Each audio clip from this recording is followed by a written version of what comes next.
এবং আমাদের মধ্যে কনফিউশন আছে। ঠিক আছে, জিহাদ হবে, জিহাদটা কিভাবে হবে? আপনি ফিলিস্তিনে গিয়ে জিহাদ শুরু করবেন নাকি? ওমর রাদিয়াল্লাহু আনহুর সময় কি ফিলিস্তিনে জিহাদ শুরু হয়েছিল, নাকি ফিলিস্তিনে গিয়ে জিহাদ শেষ হয়েছিল? সালাহুদ্দিন আল আইয়ুবির সময় জিহাদ কি ফিলিস্তিনের দরজায় শুরু হয়েছিল, না জিহাদ ফিলিস্তিনের ভেতরে গিয়ে শেষ হয়েছিল? এই প্রশ্নের উত্তর সোজা।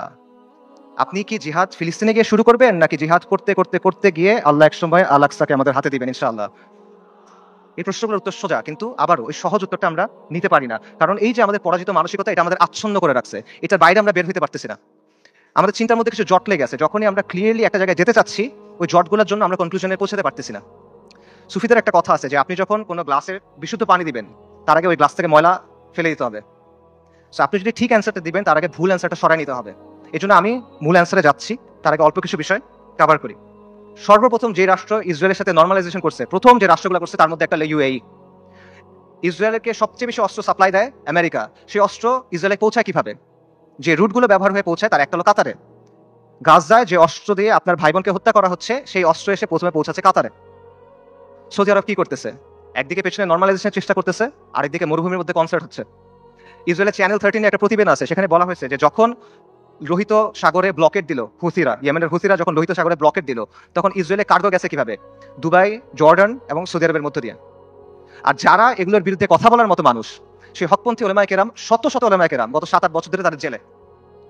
আর তুরস্কের কথা আপনি বলবেন, মানে তুরস্কের অনেক রেটরিক আছে, অনেক কথা তুরস্কের বিরুদ্ধে বললে অনেকে মন খারাপ করেন। আমাকে বলেন যে তুরস্কের বাস্তবতা কি? তুরস্ক কি করছে আমাকে বলেন। তুরস্কের বাস্তবতা হলো তুরস্ক নেটো সদস্য। তুরস্কের বাস্তবতা হলো তুরস্কের মিলিটারি আইডিএফ এর সাথে জয়েন্ট মিলিটারি এক্সারসাইজ করে। সো আপনি যদি মনে করেন যে এইটার মাধ্যমে হবে, এটা আসলে অবাস্তব চিন্তা ভাবনা। এই রাষ্ট্রগুলো, এই শাসনগুলো আন্তর্জাতিক বিশ্ব ব্যবস্থার অংশ, এগুলোর সাথে আপোষ করে তারা টিকে থাকে। এবং আধুনিক মুসলিম রাষ্ট্রগুলো, তথাকথিত মুসলিম রাষ্ট্রগুলোর যে শাসন ব্যবস্থা, এটা হলো ঔপনিবেশিক শাসন ব্যবস্থার ধারাবাহিকতা। আমাদের এখানে ইসলামী শাসন ছিল, ফিরিঙ্গিরা এসে তাদের শাসন ব্যবস্থা চাপাই দিছে, এখন এই রাষ্ট্র এবং এই শাসকরা সেটাই কন্টিনিউ করতেছে। এটা হলো রিয়ালিটি। কাজে বিশ্ব ব্যবস্থা যদি দুর্বল হয়, এই শাসকদের মস্তক কেঁপে উঠবে। এবং বিশেষ করে আরবের যে রাজতন্ত্রগুলো আছে বা মনার্কিগুলো আছে, তারা ক্ষমতায় আছে এবং টিকে আছে প্রথমে ব্রিটেনের সাথে আপোষ করার মাধ্যমে, এখন আমেরিকার সাথে আপোষ করার মাধ্যমে। এগুলো বাস্তবতা, এই বাস্তবতা অস্বীকার করার কোনো সুযোগ নেই। এগুলো ঐতিহাসিকভাবে প্রমাণিত সত্য কথা। কাজেই এরা কখনোই এমন কোনো কাজ করবে না যেটা এই বিশ্ব ব্যবস্থার বিরুদ্ধে চায়। তারা যদি আন্তরিকভাবে চায়ও, তাহলে তারা এটা করতে পারবে না। তারা অ্যাট বেস্ট এটা ম্যানেজ করতে পারবে, এবং এটি তারা চেষ্টা করে ম্যানেজ করা, যে 2 লক্ষ মানুষ মারা গেছে, আমরা একটা বিবৃতি দিব, এইটুকুই তারা করবে। এইটাই ম্যানেজ করার চেষ্টা করবে তারা। কাজেই এটা সত্য, মুসলিমদেরকে অর্থনৈতিকভাবে শক্তিশালী হতে হবে, রাজনৈতিকভাবে শক্তিশালী হতে হবে, সামরিকভাবে শক্তিশালী হতে হবে, কোনো প্রশ্ন নাই। কিন্তু পরাধীন অবস্থায় না। আমরা মনে করি আমরা স্বাধীন হয়েছি, আমরা স্বাধীন হই নাই, আমরা এখনো পরাধীন অবস্থায় আছি। পরাধীন অবস্থায় আপনার জিডিপি যত হোক, আপনার রাস্তা যত সুন্দর হোক, আপনার দেশে যত স্কাই স্ক্রেপার থাকুক, ইট ডাজন্ট ম্যাটার। আপনি পরাধীন। ওই টাকা আপনার হাতে নাই, ওই অস্ত্র আপনার হাতে নাই, ওই শক্তি আপনার হাতে নাই। সো এই বিষয়টা বুঝতে হবে যে আপনি আগে মুক্ত হইতে হবে, তারপরে এই শক্তি। এবং এখানে আরেকটা পজিশন আছে, অনেকে যেটা মনে করেন যে ঠিক আছে, জাতিসংঘ দিয়ে হবে না, মুসলিম রাষ্ট্র দিয়ে হবে না, কিন্তু মুসলিম সেনাবাহিনীগুলো দিয়ে হবে। এই সেনাবাহিনীগুলো, বিশেষ করে আরবের যে সেনাবাহিনীগুলো আছে, ফিলিস্তিনের কাছাকাছি যে সেনাবাহিনীগুলো আছে, এরা হয়তোবা সাহায্য করবে। এবং আপনারা দেখবেন যে যখনই এই ম্যাসাকারগুলো হয়, ইসরায়েল তো পিরিয়ডিক্যালি এটা করে, কিছুদিন পরপরই এটা হয়, তখনই এরকম হ্যাশট্যাগ থাকে, যেমন আর্মিস টু আলাক্সা, যে আর্মিগুলাকে আলাক্সাকে মুক্ত করবে। এটা অবাস্তব চিন্তা ভাই। আমি আপনাকে ইয়েমেনের তাগুত আলী আব্দুল্লাহ সালের একটা কথা বলি। আলী আব্দুল্লাহ সালে একবার বলছে একটা সাক্ষাৎকারে যে এইসব আর্মির কাজ হলো মানুষকে দমন করা। যদি জনগণ আমার বিরুদ্ধে বিদ্রোহ করে, আমি আর্মি দিয়ে জনগণকে দমন করব। এর বাইরে এদের আর কোনো কাজ নাই। এটা শোর জন্য, জনগণকে রক্ষা করা এই সেনাবাহিনীর কাজ না। এটা হলো আলী আব্দুল্লাহ সালের কথা। সে একটা মিথ্যাবাদী, কিন্তু সে এখানে সত্য বলছে। এটি হলো বাস্তবতা। আপনি দেখেন যে এই আর্মিগুলোকে প্রশিক্ষণ দেওয়া হয়েছে, অস্ত্র দেওয়া হয়েছে, অর্থায়ন করেছে কেন? এই আরব শাসকদের মস্তক টিকায় রাখার জন্য এবং মুসলিমদের পায়ের নিচে রাখার জন্য, ইসলামকে দমন করার জন্য। এটা হলো বাস্তবতা। এবং এই আর্মিগুলো আসলে যাবে কেমনে আলাক্সা পর্যন্ত বলেন তো? ইসরায়েলের চারপাশে যে দেশগুলো আছে, এগুলো তো ইসরায়েলকে রক্ষা করতেছে। আপনি যাবেন কেমনে ওখানে? আপনি তো বাংলাদেশ থেকে যেতে পারবেন না ওখানে, তাই না? আপনার ওই জায়গা থেকেই ওখানে যেতে হবে। তো তারা যাবে এটা কেমনে? এবং যখন আপনি যে বলতেছেন এই আর্মিগুলো ক্ষমতা নিবে বা তারা কাজ করবে, এগুলো তো অলরেডি হয়েছে। এটার বাস্তবতা আমরা দেখছি। মিশরে কি হয়েছে জামাল আব্দুল নাসেরের সময়? জামাল আব্দুল নাসের ইখওয়ানুল মুসলিমিন বা মুসলিম ব্রাদারহুডের সাথে একটা ওয়াদা করছিল। কোরআনের উপর হাত রেখে সে ওয়াদা করছে যে মুসলিম ব্রাদারহুড রাস্তায় আন্দোলন করবে, রাজপথে আন্দোলন করবে, জনমত গঠন করবে। জামাল আব্দুল নাসের আর তার বন্ধুরা সেনাবাহিনীর মধ্যে কু করবে, সামরিক অভ্যুত্থান করবে। তারপর তারা ক্ষমতায় যাবে, ক্ষমতায় গিয়ে কোরআনের শাসন প্রতিষ্ঠা করবে। কোরআনের উপর হাত রেখে ওয়াদা করছে। কু হয়েছে, মুসলিম ব্রাদারহুড তার ওয়াদা পূর্ণ করছে। সে ক্ষমতায় গেছে, ক্ষমতায় গিয়ে কি করছে? গায়রুল্লাহর আইন দিয়ে শাসন করছে, মুসলিম ব্রাদারহুডকে জবে করছে। উস্তাদ সাইদ কুতুব রাহিমাহুল্লাহ সহ অনেক মানুষকে তারা শহীদ করে দিছে। এটা হলো বাস্তবতা। এরা যখন আসে তখন কি করে, এটা চোখের সামনে আসে। কাজেই আরব রাষ্ট্রগুলো বা এই রাষ্ট্রগুলোর যে শাসন ব্যবস্থা, যে শাসকরা আছে, এরা হলো ইসরায়েলের ঘনিষ্ঠতম মিত্র। আর এই বাহিনীগুলো হয় ইসরায়েলের বর্ডার গার্ড অথবা জাতিসংঘের ভাড়াটে সৈন্য। এটা হলো বাস্তবতা। সো এদেরকে দিয়ে আপনি ফিলিস্তিন মুক্ত করবেন, এটা ডিলিউশন ভাই। এবার আসলে ইরানের কথায়, আমরা অনেকে মনে করি যে ইরান ফিলিস্তিনকে মুক্ত করবে। আল-কুদসের মুক্তি ইরানের মূল উদ্দেশ্য না।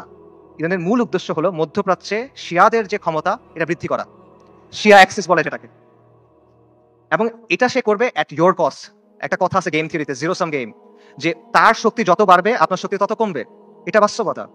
ইরানের সাথে ইসরায়েলের স্বার্থের দ্বন্দ্ব আছে, ইরানের সাথে আমেরিকার স্বার্থের দ্বন্দ্ব আছে, কিন্তু তার মানে কিন্তু ইরানের সাথে আপনারও দ্বন্দ্ব আছে। যে ইরান আজকে ফিলিস্তিনে মুক্তি করার জন্য বুলিয়ে যাচ্ছে, তারাই আজকে সিরিয়াতে আহলুস সুন্নাহ ওয়াল জামাকে হত্যা করতেছে, তারাই আজকে আহওয়াজে আহলুস সুন্নাহ ওয়াল জামাকে হত্যা করতেছে, তারা ইরাকে আহলুস সুন্নাহ ওয়াল জামাকে হত্যা করছে, এখন নির্যাতন করতেছে। এটা হলো বাস্তবতা। ইরানের স্বার্থ আর আহলুস সুন্নাহ ওয়াল জামার স্বার্থ কখনোই এক না। ইরান সক্রিয়ভাবে এই মুহূর্তে আহলুস সুন্নাহ ওয়াল জামার সাথে যুদ্ধে লিপ্ত। এই মুহূর্তে, আগে কখনো ছিল, পরে কখনো, এগুলো বলছে না, অ্যাট দিস মোমেন্ট তারা আমাদের সাথে যুদ্ধে লিপ্ত। অ্যাট দিস মোমেন্ট তারা আমাদের হত্যা করতেছে।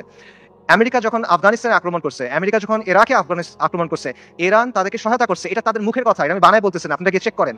মোহাম্মদ খাতামি ইরানের প্রেসিডেন্ট ছিল 97 থেকে 2005 পর্যন্ত সম্ভবত। তার একটা বক্তব্য আছে যে তালিবানের বিরুদ্ধে আমরা আমেরিকাকে সাহায্য করছি, স্পষ্ট বক্তব্য আছে তাদের, এটা লুকোছাপার কিছু না। এবং সবচেয়ে বড় যে বিষয়টা ইরানের ব্যাপারে সতর্ক, সবচেয়ে বড় কারণ হলো যে তাদের সাথে আমাদের আকীদার দ্বন্দ্ব আছে, তাওহীদের ব্যাপারে দ্বন্দ্ব আছে। তারা আল্লাহর উলুহিয়াত, আল্লাহর রুবুবিয়াত, আল্লাহর সিফাতের ব্যাপারে শিরক করে। তারা আমাদের মা আয়েশা রাদিয়াল্লাহু তাআলা আনহার ব্যাপারে জঘন্য কথা বলে, যেটা কোনোদিন কিয়ামত পর্যন্ত মানা সম্ভব না আমাদের পক্ষে। তারা সাহাবায়ে কেরাম রাদিয়াল্লাহু তাআলা আনহুম আজমাইনকে তাকফির করে, এটা কোনোদিন পর্যন্ত মানা সম্ভব না। এগুলো কোনো ফুরুই বিষয় না ভাই। এই জিনিস মেনে আপনি কোনো কিছু করতে পারবেন না। আল্লাহ আল কুদসকে এই শিরকের সাথে এই করে আপনি মুক্ত করতে পারবেন না। ইরানকে আপনার দেখতে হবে ক্রুসেডের সময়ে উবাইদি সাম্রাজ্যের মতো করে। ক্রুসেডের সময় একটা সাম্রাজ্য ছিল, উবাইদি সাম্রাজ্য। এটাকে আপনার অনেকে ফাতেমি খিলাফত নামে ছিলেন। এরা আকিদাতে ছিল ইসমাইলি শিয়া, মানে ইমামি শিয়াদের চেয়েও খারাপ, বাতেনি এরা, ইসমাইলি শিয়া। তারাও জেরুজালেমকে মুক্ত করার কথা বলতো, তারাও ঐক্যের কথা বলতো, কিন্তু ইতিহাস খুলে দেখেন তাদের ভূমিকা কি ছিল, আহলুস সুন্নাহর সাথে তাদের ভূমিকাটা কি ছিল, এটা ইতিহাস খুলে দেখেন। এবং এটা শুধু তখন না, এখনো এবং এর আগেও ছিল এরকমই। কাজেই ইরানকে আপনার উবাইদিদের একটা আধুনিক সংস্করণ হিসেবে দেখতে হবে। তবে credit where credit is due, ইরানের কিছু অর্জন আছে যেটা আমাদের নাই, এটা আপনার স্বীকার করতে হবে। শিয়া স্বার্থের জন্য গত 4 দশকে ইরান যেটা করতে পারছে, কোনো সুন্নি শক্তি সেটা এখনো করতে পারে নাই, এটা বাস্তবতা। শিয়াদের আছে একটা রাষ্ট্র আছে, তাদের একটা জিওপলিটিক্যাল প্রজেক্ট আছে। মধ্যপ্রাচ্যে আহলুস সুন্নাহর এরকম কোনো কিছু এখনো নাই। বৈশ্বিকভাবে ফিলিস্তিন ইস্যু ব্যবহার করে ইরান প্রতিরোধের একটা রেটরিক তৈরি করছে, এক ধরনের সফট পাওয়ার তৈরি করছে, এটা আমরা তৈরি করতে পারি নাই। এগুলো বাস্তবতা, এই ক্রেডিট তাকে আপনি দেন, এই অর্জন স্বীকার করেন, কোনো সমস্যা নাই। কিন্তু এই রেটরিকে মজে গিয়ে আপনি মনে করেন না যে তারা হলো উম্মার অগ্রসেনারী, আপনি মনে করেন না যে সে এসে আপনার সহযোগী হবে। এটা যদি আমরা মনে করি তাহলে এটা ভুল হবে, এবং এই ভুলের মাসুল আমাদের দিতে হবে। আরেকটা বিষয় মাথায় রাখেন, সেটা হলো আল কুদস পবিত্র, এটা ইসলাম ছাড়া কোনো কিছু দিয়ে মুক্ত হবে না। বাংলাদেশে একটা দল আছে জাসদ, জাতীয় সমাজতান্ত্রিক দল। 80-র দশকে এই দলের অনেক মানুষ ফিলিস্তিনে গেছিল লড়াই করতে, আপনারা জানেন কিনা আমি জানি না। মেজর জলিলের নাম শুনছেন, উনি জাসদের সাথে ছিল, ওনার মাধ্যমে অনেকে তখন সেখানে গিয়ে লড়াই করছিল। এই যে ইয়াসির আরাফাতের যে দল ছিল পিএলও, এটার সাথে তারা ওখানে গিয়ে লড়াই করছিল, এগুলো ডকুমেন্টেড। তো এই জাসদ বা এই পিএলওর হাতে আল্লাহ কখনো আল কুদসের মুক্তি দিবেন না। মূলহিত কমিউনিস্ট, সেকুলারিস্ট, ন্যাশনালিস্টের হাতে আল্লাহ আল কুদসকে দিবেন না। আল কুদস মানে কি? আল কুদস মানে পবিত্র, পবিত্র জিনিস মানে আল্লাহ অপবিত্রদের হাতে দিবেন না, অসম্ভব। যেই বিজয় আল্লাহ প্রথমে দিচ্ছেন আল ফারুকের কাছে রাদিয়াল্লাহু আনহু, যেই বিজয় আল্লাহ দিচ্ছেন সালাহউদ্দিনের কাছে, এটা আল্লাহ কোনো কমিউনিস্টকে দিবেন না, এটা আল্লাহ কোনো জাতীয়তাবাদীকে দিবেন না। এটা যদি মুক্ত হয়, এটা ইসলামের নামে মুক্ত হবে। যতদিন পর্যন্ত ইসলামের নাম না আসবে, এটা যদি আপনি বাহ্যিকভাবে মনে হয় মুক্ত হয়েছে, তাও এটা আসলে মুক্ত হবে না। এবং এখানে এটাও বুঝেন যে ফিলিস্তিনের মানুষরা নিজে নিজে আল কুদসকে মুক্ত করতে পারবে না। ঠিক আছে, আমরা সবাই ফিলিস্তিনের জিহাদ সমর্থন করি, সবাই সমর্থন করে, এটা কমিউনিস্টরাও সমর্থন করে, কিন্তু ফিলিস্তিনের মানুষ নিজেরা, গাজার মানুষ খালি গাজাতে লড়াই করতেছে, আল কুদস মুক্ত হবে না। পশ্চিম তীরের মানুষ শুধু পশ্চিম তীরে লড়াই করতেছে, ফিলিস্তিন মুক্ত হবে না, এটা সম্ভব না। উমর রাদিয়াল্লাহু আনহুর সময় আবারও চিন্তা করেন, ইতিহাসের কথা চিন্তা করেন, ফিলিস্তিন কি ভেতর থেকে মুক্ত হয়েছিল না বাইরে থেকে গিয়ে মুক্ত করা হয়েছিল? সালাউদ্দিন আর আইয়ুবের সময় চিন্তা করেন, ফিলিস্তিন ভেতর থেকে মুক্ত হয়েছিল না বাইরে থেকে গিয়ে মুক্ত করা হয়েছিল? বাইরে থেকে মুক্ত করতে হবে। এক্স্যাক্টলি এখন আপনার তাই করতে হবে, বাইরে থেকে যোদ্ধা বাহিনী গিয়ে ফিলিস্তিনকে মুক্ত করে আনতে হবে। কিন্তু এখানে সমস্যাটা হলো যে বাইরে থেকে যে যারা যাবে, তারা যাবেটা কিভাবে? ইসরায়েল একটা 4-5 লেয়ারের সিকিউরিটি কমপ্লেক্সের ভেতরে বসে আছে। সহজ করে বলি, ইসরায়েল যেতে হলে আপনার 4টা বা 5টা পাহাড় টপকাইতে হবে। এভাবে চিন্তা করেন, মনে করেন আফ্রিকার কোনো অঞ্চলে আপনি টাইম মেশিনে করে সালাউদ্দিন আল আইয়ুবী এবং নুরুদ্দিন জিঙ্গি রাহিমাহুমুল্লাহ তাদেরকে নিয়ে আসলেন, তাদের বাহিনীকে নিয়ে আসলেন, তাদেরকে অত্যাধুনিক অস্ত্র দিলেন এবং তাদের একটা মিশন দিলেন, তোমাদের কাজ হলো আবার জেরুজালেম মুক্ত করো, আগে একবার করছিলে আবার করো। তারা যদি এই কাজটা করতে চায়, তাদেরকে কে বাধা দিবে চিন্তা করেন। প্রথমে ওইখানকার তথাকথিত মুসলিম শাসক বাধা দিবে, তাদের বাহিনী বাধা দিবে, সেই শাসকদের কিছু অনুগত নামধারী আলেম থাকবে, তারা বাধা দিবে, তারা বলবে এরা খারিজি, তারা বলবে এরা তাকফিরি, তারা বলবে এরা উগ্র, তারা বলবে এরা বাঘী।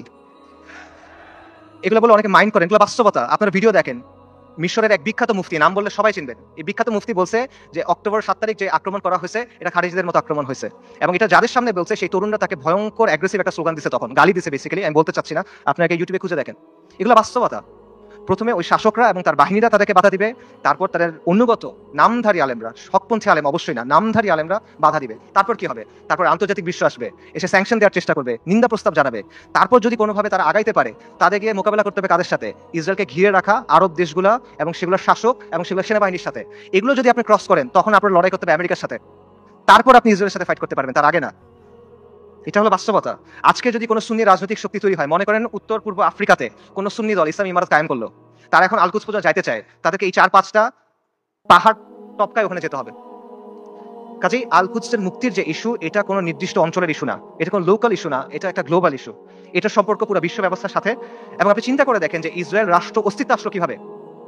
1947 সালে যখন দ্বিতীয় বিশ্বযুদ্ধ শেষ হইলো, যখন মিত্রবাহিনী যুদ্ধে জিতলো, যখন আমেরিকার নেতৃত্বে নতুন বিশ্ব ব্যবস্থা তৈরি হলো, তখন ইসরায়েল রাষ্ট্রের জন্ম হয়েছে।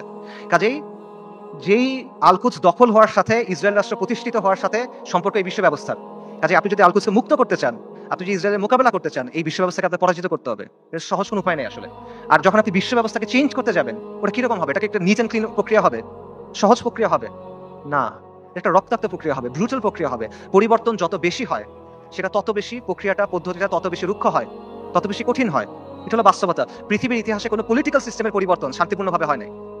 পলিটিক্যাল সিস্টেম, আপনি একটা ওয়ার্ল্ড সিস্টেমের কথা বলতেছেন, ওয়ার্ল্ড অর্ডারের কথা বলতেছেন, এটা শান্তিপূর্ণভাবে হবে না। কিন্তু আমরা এভাবেই চিন্তা করি। আমি চিন্তা করি আমার চাকরি ঠিক থাকবে, আমার ক্যারিয়ার ঠিক থাকবে, আমার স্ট্যান্ডার্ড অফ লিভিং ঠিক থাকবে, সবকিছু ঠিক থাকবে, জিডিপি ঠিক থাকবে, আমার দেশের ইনকাম পার ক্যাপিটা ঠিক থাকবে, মাঝখান দিয়ে আলকুদস মুক্ত হয়ে যাবে। এভাবে হবে না।